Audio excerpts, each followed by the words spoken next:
What's up, guys? Welcome to day 14, 2 weeks down under your belt of the Keto Rewind Clean 30 Challenge. 2 thumbs up for making it this far. I'm super proud of you. I am just as excited as you are. I hope you're feeling amazing. I hope you see how easy it really is to do a ketogenic lifestyle. And I hope you've enjoyed these recipes too.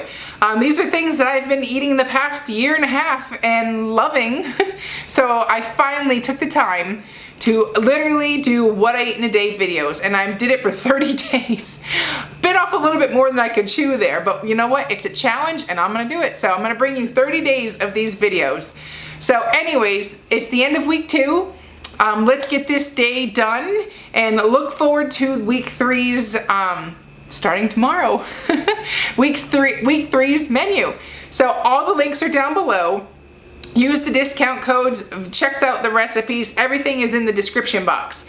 I think that's it. So let's get into it. I'm gonna kick it off with another walk, and I will see you back here in a few. The hardest part about going for a walk is simply lacing up your shoes and taking that first step outside your door. Once you're on the move, you are rocking it. So just do it. And next thing we're going to do is make lunch, probably a bacon, egg, and cheese sandwich. You know, we've all had those in our day. So I'm just frying up 3 eggs and salt and pepper. And I measure, make sure you measure the cheese, put a 1/4 cup total on 3 eggs. And I just layered it like that. This way it was, you know, it would stick together and hold together. So I made the keto bread. Recipe will be down below. That's the homemade bacon my mom and I and my dad made while they were still here. We have several pounds still left in the freezer. So 3 slices of bacon and basically my bacon, egg, and cheese muffin. But that keto bread is a game changer. Definitely make that keto bread and toast it up if you want it crispier. Put butter on it, you know, put something else on it. But now let me give you a peek of it cut down the middle. So those are 2, like that bread makes basically 2 halves. So in total, that bread was 2 net carbs right there. And then see the gooey cheese. So it's now dinner time, and we're gonna have asparagus, grilled sirloin, and mashed cauliflower. I'll show you how easy I make my grilled sirloins on the grill, and then also my mashed cauliflower recipe. And while I'm doing that, I'm having my keto coffee, which is black coffee, heavy whipping cream, and unflavored collagen. So I'm just going to take a knife and cut off the cauliflower florets. And usually while I'm in here, my kids are swarming the kitchen. They're starved. And the foods that I make, they are definitely always ask questions about. I think so.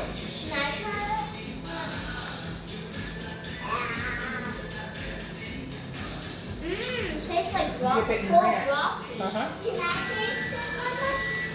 Actually, it tastes like nothing. Can I taste it?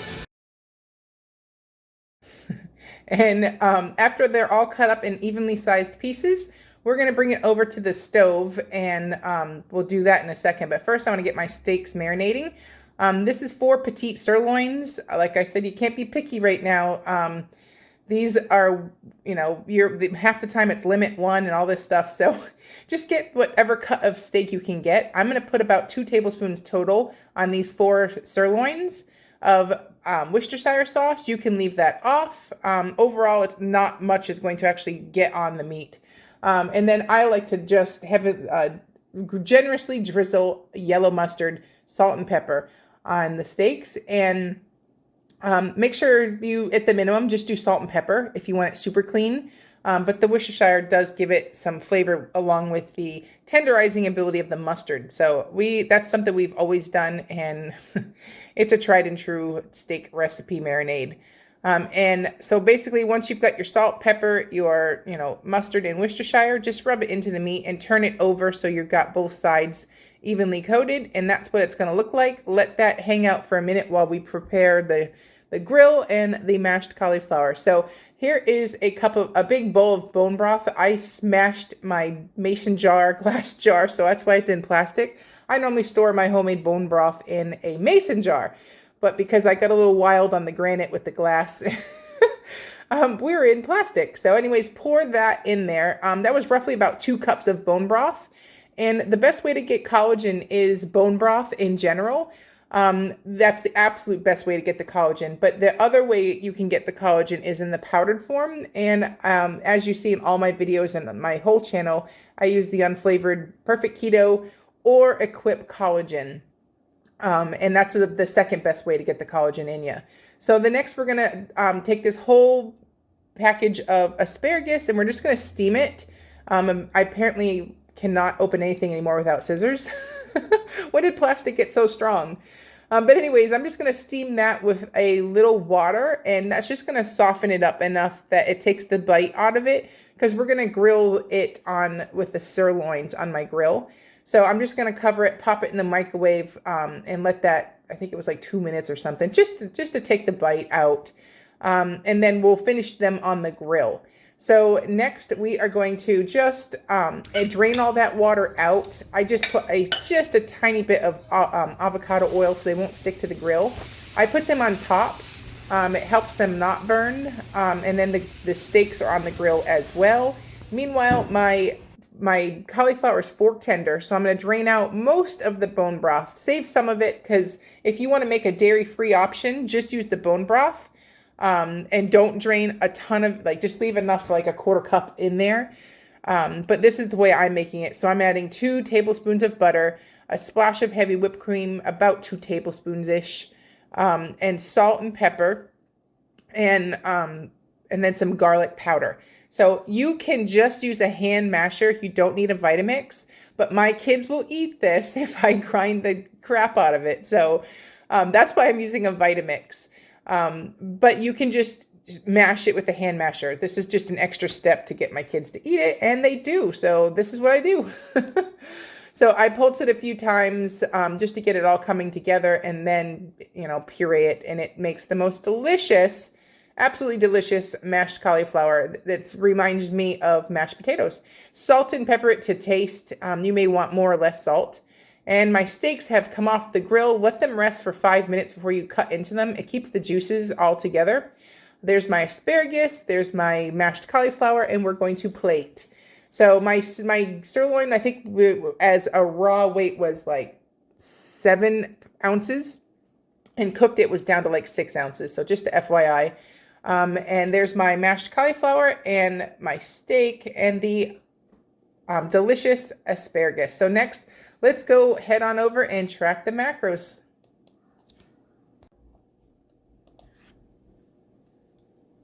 Okay, so here's the macros. I went ahead and did it all for you ahead of time, and we'll just talk about it. Now, remember, my calories show really low because it's deducting my exercise. I did lots of exercise. I don't know, I think that was like a 5-mile walk plus like a 2-mile walk with my kids, a bike ride, all kinds of stuff. So ignore the fact it's deducting it from my net calories. And I have not been eating those calories back. So anyways, let's get on to lunch.